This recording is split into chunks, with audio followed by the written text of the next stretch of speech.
Dr. Darren Bethay, and I am the owner of In-Home Chiropractic and Personal Training. We have a nice office here. We provide chiropractic care, spinal decompression. We also now have in-house personal training. In-Home was started back in 2008. I started off with just a car and I was going around making home visits. I later got enough clients and got enough contacts in the city to open up my first office, which was down on Morridge Street. We were there for about 2 or 3 years, and we've been here in our new location, or in this location, for around 12 years. And in that time, I've treated amateur boxers and MMA fighters to professional, all the way into different levels of football, basketball, track, and all that. And then I have your everyday weekend warriors. I have moms, I have ballroom dancers. And the thing that I like most about practicing is that I get to meet different people. You never know who's going to walk in at any time, and I get to share in their culture, I get to share in their language, I get to share in a whole bunch of things, and that just makes it really exciting being a chiropractor. I don't know the things here. You just work here. On later. Yeah, I used to go out and see for Reds games. So get in position. Remember what's the 1? And a Brown. Remember what's the 2? Right. Remember the anchor. I can't even. 1. I can't even tolerate that. 1. I can't even tolerate that. 2. Man, I was just for Dallas. Anchor. I mean, I'm just. We get it. We get it done. So you can have it. I love it. We want blood. We want blood. We want blood. So as it relates to what I do as a chiropractor, we deal with the efficiency of joint movement. That's a theme of what this practice stands on. So the more efficient your joints move, then the less likely you're going to be in pain. So things that will affect the efficiency of joint movement, you have the joints. And in that area you have ligaments that prevent excessive movement, and you have muscles and tendons that actually cause the movement, okay? A muscle contracts, it pulls on the tendon crosses the joint, and that's how you get movement, okay? Now if you look at your spine, this is a schematic of your head. You have 7 cervical vertebrae. You have 12 thoracic vertebrae. You have 5 lumbar vertebrae. 1, 2, 3, 4, 5. Your sacrum come like this. Your 2 ilium. This part represents what's called the axial skeleton.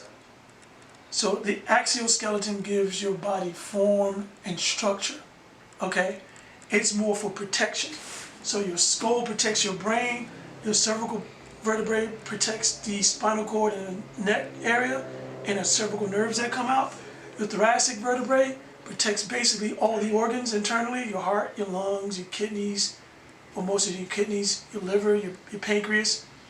And then when you get down to your pelvic area basically protects your lower abdomen and your genital area, okay?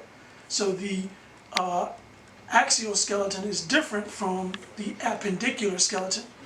The appendicular skeleton is basically your limbs, your arms, and your legs, okay?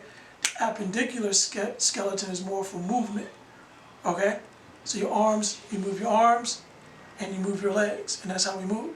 So that right there in itself, as it relates to efficient joint movement, if you understand better the structures that you're dealing with in their actual job, then you'll be able to kind of maximize that efficient movement that you're trying to get. So I'm gonna schedule out your appointment. This is a dream that I've been trying to put together for the last decade. Let's just say we lost every game for like 2. That's not good. Okay, let's have you lay on your back. But what we do is the efficiency of joint movement. So the more efficient your joints are moving, then the less likely you're going to be in pain. Is that the name of it? That's the name of the art. It's a fictional biography. A fictional biography. So wrist flexors, we're putting it into wrist extension. And just the way the world works, we're a more flexion-dominated society. So most of the time, your flexor muscles are going to be more tight than your extensor muscles. So we want that just to kind of loosen up some of those muscles, and then we're trying to get that SI joint again. And hopefully that will move, and you're good. Yeah. Since you're going to be stubborn. All right, I'll be right back. All right, so we're going to start off taking you through some stretches, okay? So let this, you can keep this here. I'm gonna take this one right here. How old are you again? 24. All right. And just let your leg rise. Now you play offensive or defensive line? Good. Okay, bend your knee. Okay, let this one come here. Gonna come across your body. So you're gonna feel this kind of in your glutes. You feel that? Yeah, brother, you gotta stretch, man. So we got hamstrings, and now we're going to IT banded hamstrings. Okay, then we're gonna go from there. Can you bend your knee for me? And then we're gonna go to our glutes. So you have your piriformis muscle, you have your glute maximus, and your glute minimus. We'll come here.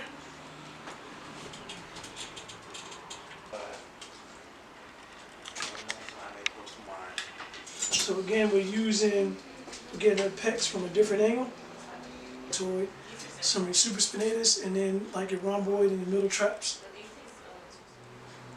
All right, so we're getting this upper neck muscles. So you have the upper trap, you have the scalenes, you have the SEM, which has the sternum and the clavicular head. Just kind of stretching all those, and that just again releases tension in the muscle and the tendon, but also kind of get those joints moving more efficient. Right. All the way, I mean, any slice of life that you can think of has actually been there before, and then with that, all sorts of businesses. So I've had, plumbers, I had professional athletes, some of the Panthers, some of the Bobcat or the Hornets. I had a lot of the arena team. I was a team chiropractor for the arena football team for a while, but they kept like folding and then coming back and folding. I was trying to get on with the Panthers. I had treated a couple of guys that was on the team back when Rivera was coaching, and I had people coming to me individually. And then, like, I live out in Indian Trail, so I had a lot of NFL players live out in Waxhaw, and like Antoine Jameson that used to play basketball in them, all of them live back there in Waxhaw, Indian Trail, Marvin area, and so they have these big, nice houses with like health fitness center rooms in them, and I got opportunities to work with some of those guys. You would go to their house and work with them in their fitness areas. Yeah. So back in the parking lot, we had the Chiromobile. It's a truck, as a Scion XB, and I took it and I tricked it out and put the logos on it. That's why when you said that, that's what I was thinking about, because I need to get it redone eventually. I put the low profile wheels on it and tricked it out, and I use that as my advertising. I drive around with it.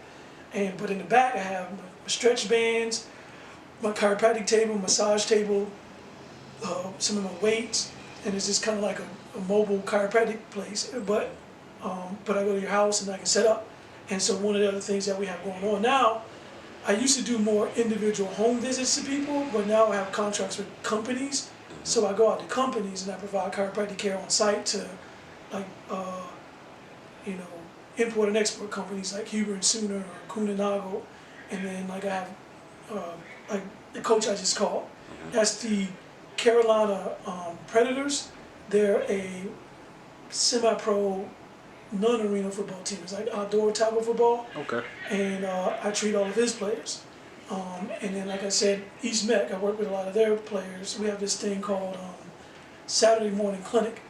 So varsity, JV plays Thursday, varsity plays Friday. We have Saturday morning clinic on Saturday. 24 to 48 hours after soft tissue injury is the best time to get on top of it. And so what we do is we don't charge the kids a lot of money. We charge the kids $30. It's just cash. That covers ACE, when she has to be here or not. But what it is it's still just the way our healthcare system works. There's still a lot of haves and have-nots. So when you go and play high school football now,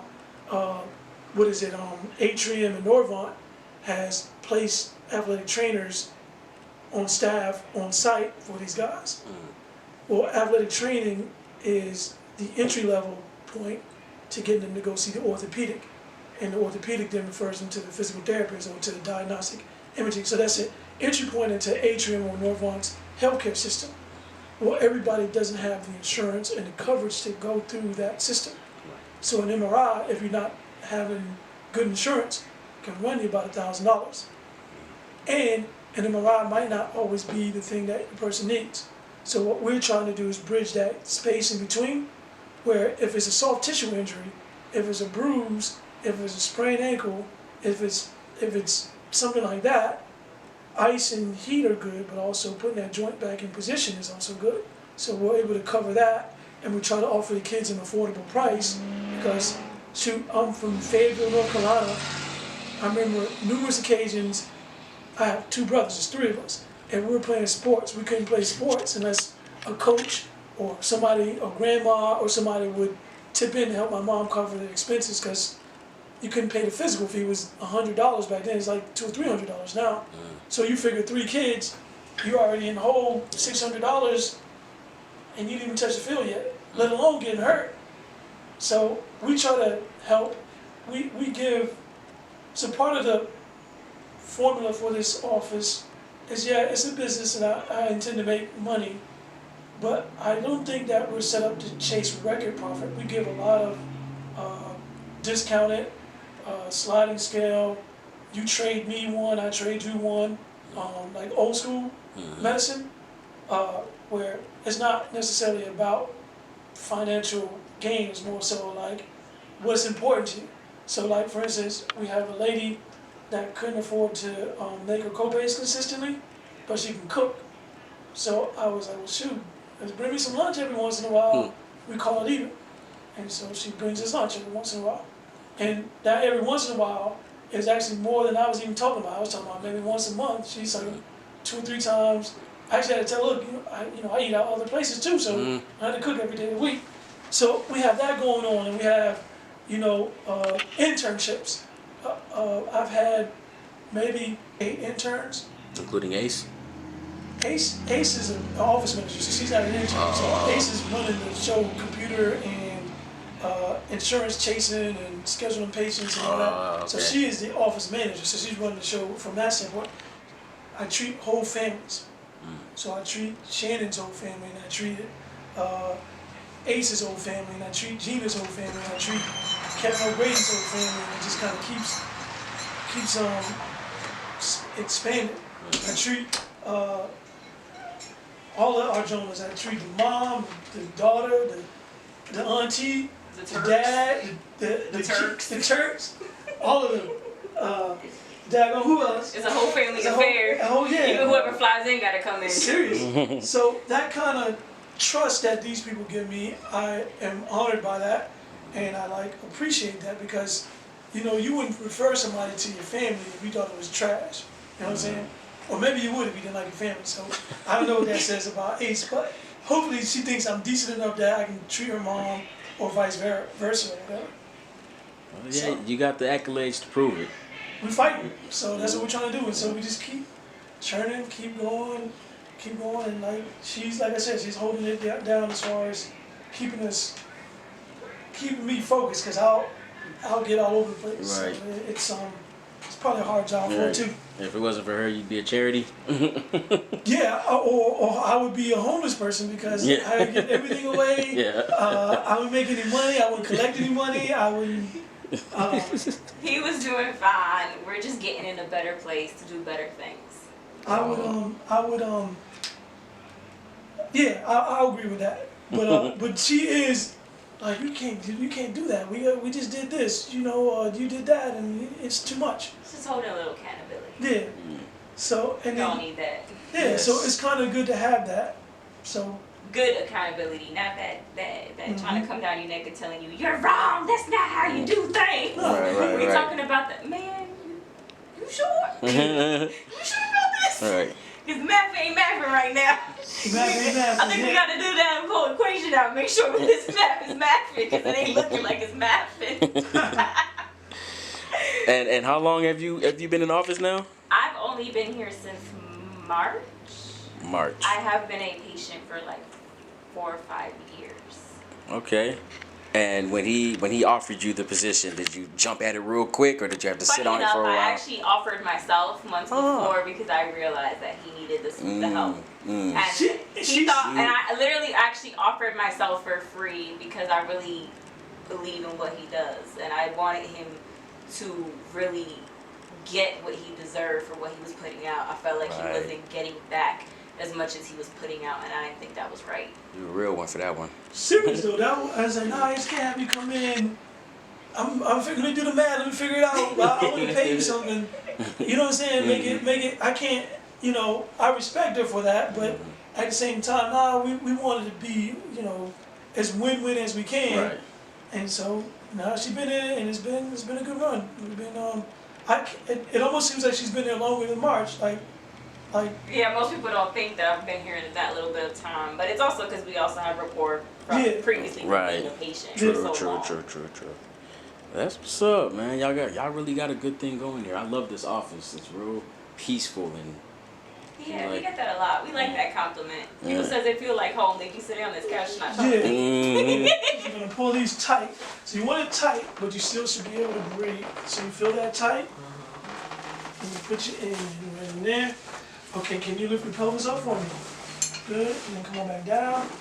Good. So you want it again. You want it tight, and you want to still be able to breathe. Good. And then we're gonna hook you there. So the maximum amount of pressure that you want to have is in pounds. To get what you call spinal decompression is about 60 pounds. So what we will do with your first visit, we will go a little bit under 60 pounds. We'll go 50 pounds. So how it's going to set, there's going to be a minimum pull and a maximum pull. We're going to set your minimum pull at 10 pounds and your maximum pull at 50. So it's going to pull between 10 and 50 pounds. And it's going to kind of give you like a compression, decompression, and you're going to feel it kind of, the table's going to kind of open up on you. So these already have built-in protocols that I've put in, just over the years of being in school and doing all that stuff. You kind of have protocols that work more for specific kind of things. Okay. So I put you on basically degenerative osteoarthritis protocol. Because all of us have little bits of degenerative osteoarthritis, so that's one. But there's a different protocol that pulls for a different pull pattern for like a disc injury, like a herniated disc, and there's a different pull pattern for bulging disc, and then there's like a freestyle one, like a custom, because some people have degenerative osteoarthritis and a bulging or herniated disc, so you have to kind of mix which one is the more important of the two, usually that's determined in there when I do the stretches and the adjustment. So you can kind of feel how the spine is moving, and you can say, okay, he's more inflamed, so I would more do the disc degeneration thing more so than the osteoarthritis, or he's more spastic. I would do the osteoarthritis more than the disc thing. And so you can kind of freestyle it. And so right now, this is pulling. Yeah. Okay. So basically, this is a computerized hydraulic pulley system. And then if you see the table right here, the table has a lock in it. And so that table is unlocked now. So as it pulls her, this part holds the top of her spine in position. And this right here is being pulled by the pulley. So it kind of gives her a traction or decompression type pull. And so if you look at the protocol, you can see it oscillating between 10 pounds, 20 pounds, 30 pounds. We're at 40 pounds right now, and then we're going to get up to 50 pounds. And then it's going to kind of hold at 50 pounds for a little bit, and it's going to drop back down to 10 pounds. And it's going to go through a couple of those bridges right there, and those bridges basically are giving her spine different time periods of decompression and then relaxation. Decompression and then relaxation, and that's how your body normally moves. Normal spinal compression and decompression happens when you walk. You notice how you walk, we don't walk like this, we walk bouncy. And so that whole thing makes the disc compress and decompress, and that's only the outer third of your disc has a blood supply, so most of the disc hydration and nutrients is coming from compression and decompression. And when it's only being compressed, it can't get waste products out or nutrients in, and that leads to degradation, that leads to degeneration, that leads to arthritis and bulges and all that stuff. So what we try to do is, segmental-wise, try to make you move as much as you can move. So then this is the other part where we go through a pocketbook and we see what